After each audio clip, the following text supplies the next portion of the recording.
morning, everybody. Hope you're doing really, really well. Let's see how many chats we got. 7 out of 50-ish, 40-something, maybe 30-something.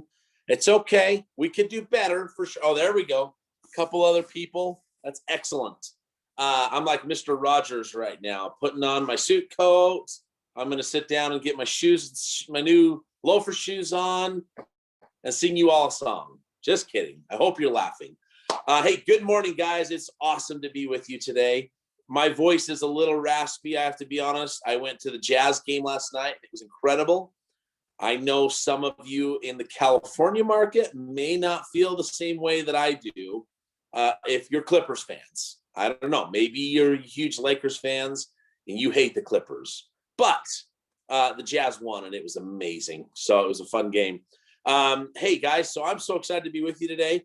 As I was preparing for Morning Ascent, I was thinking about what are some of the current challenges that we might be facing right now? What are some things that we might want to be considering focusing on and working through in our business? And I thought for a second about the 12 skills that we talk about a lot. I'm looking at them. I've actually got them up here. I took a snapshot of them. Listen to the 12 skills that we have in our script books. Setting appointments, lead follow-up, pre-qualifying, presenting, handling objections, closing, pricing, negotiating, price reductions, time management, customer service, and working with buyers. Kind of interesting, right? These are the 12 skills. This is actually in our old script book. Maybe they've updated it, but these are the ones I've been talking about with George for years. The 12 essential real estate skills that you should be focusing on and have. And I won't do it this morning. Perhaps for one of my sales meetings or something, what we'll do is I'll do the 12 essential skills and discuss them. And we actually give ourselves a grade point average. It's kind of fun where you give yourself a grade in that skill. And anyway, gang, kind of an interesting thing as I look at this list and I go, which skills are we not thinking are important in this market? Or which skills are we not using as much as we used to because we think we can't? That's sort of what came to my mind. Let me say them again real fast. Which skills do you think are not being utilized in this market? Setting appointments, lead follow-up, pre-qualifying, presenting, handling objections, closing, pricing, negotiating, price reductions, time management, customer service, working with buyers. Look, as I'm looking at that list, one of the ones that just came out glaring to me that I think is so interesting is the word negotiating. Now, look, I'm not saying that no one is doing this, and I'm not saying that it's never happening. I'm just saying that right now, so many of us feel and believe, particularly if you're working with a buyer, but if you're working with a seller, look, how many offers do you get in? And you just suddenly show up and you get an offer that's so freaking amazing and hits a home run, right? And that you don't even have to negotiate in it because they're already giving you above and beyond your wildest dreams, right? And then, of course, when you're working with a buyer, there's almost no negotiating because you're just trying to say, I'll give you everything I can and my oldest child, right? You're just doing everything. And so I just want to take a bit of a pause on that and talk about negotiating for just a moment. There's 2 quotes that I absolutely love. One of them came from President John F. Kennedy. Listen to what he says. He says, let us never negotiate out of fear. Let us never negotiate out of fear. And then second, but let us never fear to negotiate. How powerful is that? Have you ever been in a situation where you represented a buyer and you're so frightened about trying to negotiate something because you're going to lose the deal that you don't do it, right? Have you ever advised a client, perhaps, I don't even think we should ask for that because that might set them off. Now, look, guys, I am a huge proponent of making sure you're future pacing, making sure that you're handling the way you're negotiating things up front so that you can have a good transaction throughout. Look, I'm not talking about any of that, but it's simply just stopping and looking at opportunities and ways for your clients to win. Now, this is at the very surface level of what some negotiations might be. I wanted to basically offer a couple of additional thoughts about the world of negotiating and what you can do. But as we're looking at that, I'm also going, look, negotiation is deeper than just simply, are you getting a better deal? Or are you negotiating the fridge and all of that? Golly, you got to look for a moment and think, who do you negotiate with? Who is it? Who's the group? Who are the people in a transaction that you negotiate with? Right now, I bet if we were standing in a classroom, that I would have more than one people right now raising their hand saying, everyone.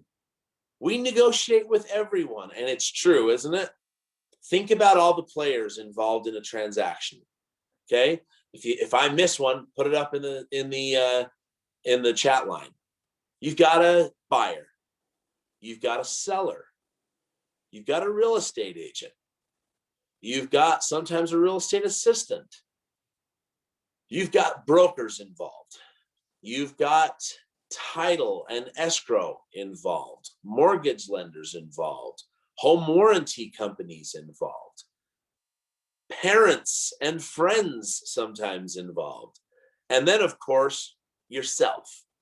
Can we actually negotiate with ourselves? Yes, we can. We all do it every day.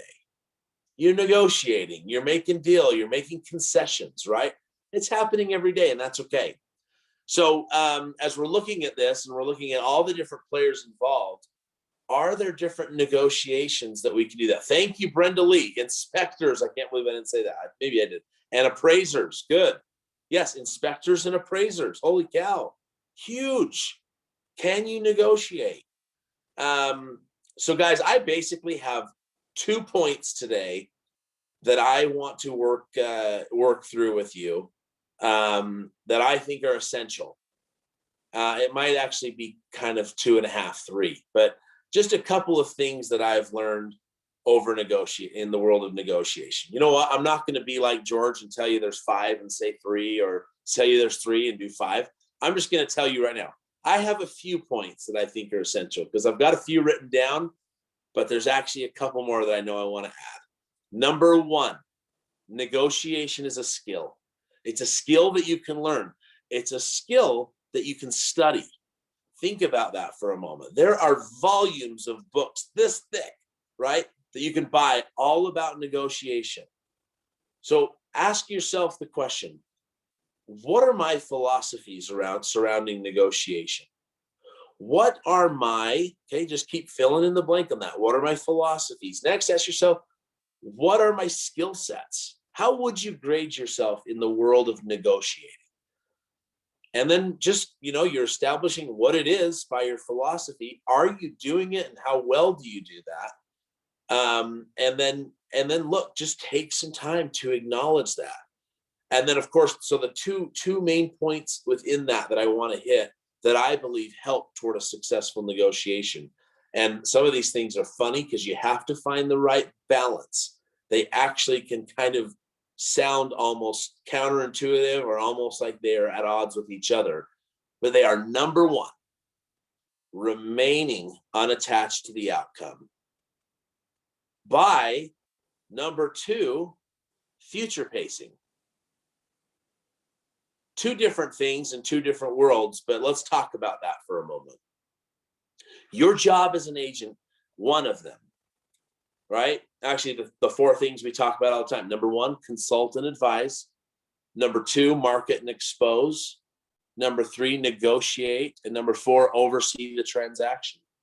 When you look at this world of I am going to consult and advise someone, and I'm going to oversee the transaction, as a general statement, most of the pitfalls that are going to get in your way in a transaction. Already most of the ways where there's a lot of emotion that arises. So the question is, what are you doing to get ahead of that? For example, I found years ago when the appraisers were getting so scared of what was going in the market. There had been tons of criminal activity and deceit going on in the world of appraisals. Some of you will remember back in, I don't know, 2010 or something. Boy, there was a lot of, it was when the market started to creep back up or get away from that down market we were experiencing. The appraisers were very gun shy. And when I was selling real estate full time, I recall having moments where it was a surprise at the beginning to what was taking place with the appraisals. And I realized I can control how an agent, or excuse me, how a client feels about an appraisal before the appraisal comes. Because what I started to find was that I started to look bad when an appraiser gave a low valued appraisal. So here's what I started doing a long, long time ago. And it's just one example of how you can help a client in the emotion of a transaction. And that's actually where I'm getting this from. There's the other quote that I told you about. Let me share it with you. It says, the most difficult thing in any negotiation is making sure that you strip it of the emotion and deal with the facts. That provides a little context to why I'm discussing at such a great length this emotion right now and the future pacing. Look, most negotiations and deals can go bad, not because of facts, but because of emotion and what people are creating in their minds as a possible fact, right? And so I just want to connect and make sure that we are discussing that and that you're realizing, look, you can get ahead of these things by future pacing potential issues that may pop up and getting your clients on the right page. So back to the story on the appraisers. One of the things that I love to do is we get the deal on the home under contract and all of that good stuff. And then what I like to do is I like to say, okay, next is going to be an appraisal. And I explain a little bit about what an appraisal is, and then I'll make these statements, which, guys, they are gold. If you're not using them, to me, they've been golden. I say, appraisals are interesting beasts. It's a person's job to protect the bank and explain that, and the equity, and the investment of the home. And frankly, you can have two appraisers show up at one home and get completely different results. So I like to say this, that to me, it's one of the areas in our business where there's really no rhyme or reason. And that in the world of appraisals, that I have seen appraisals that are that I believed would have no problem appraised low. And I've also witnessed homes that I, in my mind, absolutely knew they weren't going to appraise, and they appraised over value. Go figure, right? And so some of you might look at me and say, hey, Jeremy, maybe the problem's with you. I'm never going to admit that. So we're just going to keep moving forward. Kidding. Like, guys, we see low appraisals all the time. So I just love to say in these moments to my clients and help them understand, don't get emotional about this.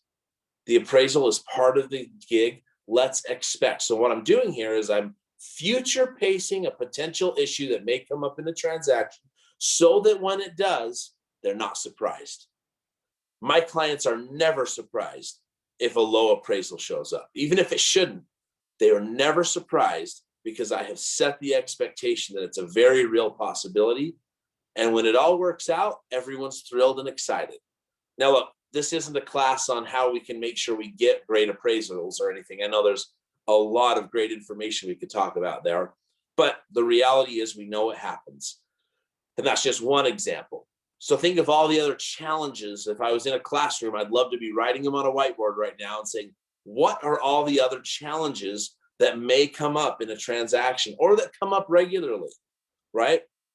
That involve negotiating, from inspections, closing deadlines, extending other deadlines, right? All the different things. And we future pace these out. So you, as an agent, one of the best things that you can do is to stay ahead of these things. to stay ahead of the potential issues that might arise and be communicating with your client so that you can negotiate out of the facts and not be negotiating because it's emotional. Anybody on this morning meeting ever see a deal fall apart over the smallest amount of money, and it had nothing to do with the money? It had to deal with all of the emotions.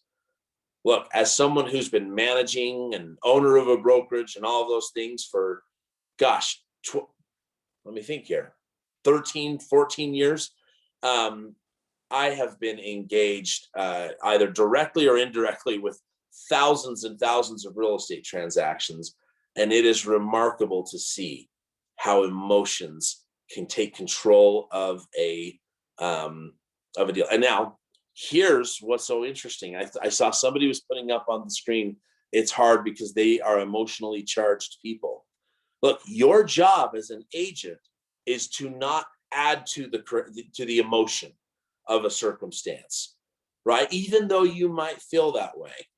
Have a great agent who I love that was also a very, very, very principled individual. I think I've shared some of the stories about him in the past, but as an example, for years, let's just say for many, many months, maybe a couple years or something, he struggled getting the buyer broker agreement signed from people. And we finally realized the reason he couldn't do it is because he would never sign a buyer broker agreement with someone. He made it about himself in that moment, if that makes sense. So he'd never have someone else sign it because he would never sign it. Now, long story short, the point is that, again, this person based the way they behaved on how they were. And then one day he came to me and he said, I'm just so upset right now. I have buyers, we're under contract on this house, and the seller is refusing to do any inspection items for us. Or maybe it was that they're only doing a couple. And it's just this is the funny one you hear all the time, it's a slap in the face that they won't do this for us. Anybody ever hear that or feel that way? And you go, we're in a business transaction. Is it really a slap in the face? Or is it just a homeowner gets to decide what they will or won't do? And as we discuss this, you could see from him, like the anger, frustration, annoyance, and everything just melting away from this individual because he realized, yeah, that's their right. And really, we need it. But here was the problem. All of the emotion, all of the frustration, anger, slap in the face that he was feeling, guess who he had talked to all about that and expressed that same emotion to? His buyers. And so is it easy, guys, or hard to walk a buyer back from emotion that you created? What would have happened if you said to somebody in that situation, hey, guess what? We have the opportunity right now to go to the seller and say, hey, we'd like to see the following things repaired, A, B, C, and D. You tell your clients, that's what we can do. Here's what the seller's right is. They can tell us we'll do none of those things, some of those things, or all of those things. And any of their answers are okay because you're still in control. At that moment, you can say, okay, I can live with what they've come back with. Or, you know what? I'm thinking of examples in my career that caused major problems for people. That weather stripping around a front door that cost $2.99, or the plastic around a shower or something like that, I can handle that, And so thinking of these things, you just go, help, excuse me. I really have lost my voice last night. Thinking of these items, I hope that you're catching the point is, guys, you can help your clients remain unattached to the outcome by getting ahead of what the emotion is, right? Remember that. I think we've had a couple other people jump on. This is such a great quote. The most difficult thing in any negotiation is making sure that you strip it of the emotion and deal with the facts. Agents, I am absolutely certain that as you continue to want to elevate your skills and abilities and professionalism and salesmanship in this industry, that you can and should put a great emphasis in the world of negotiating. There's plenty of negotiation to be had right now. We just named all of the different players in a transaction. Brenda Lee helped me finish the list. You must figure out in what ways can you and should you be negotiating on your client's behalf. In what ways you should be negotiating with your clients and making absolutely certain that you're doing all you can to remove emotion from them and, of course, from you. You're not emotional about it. You are dealing with the facts.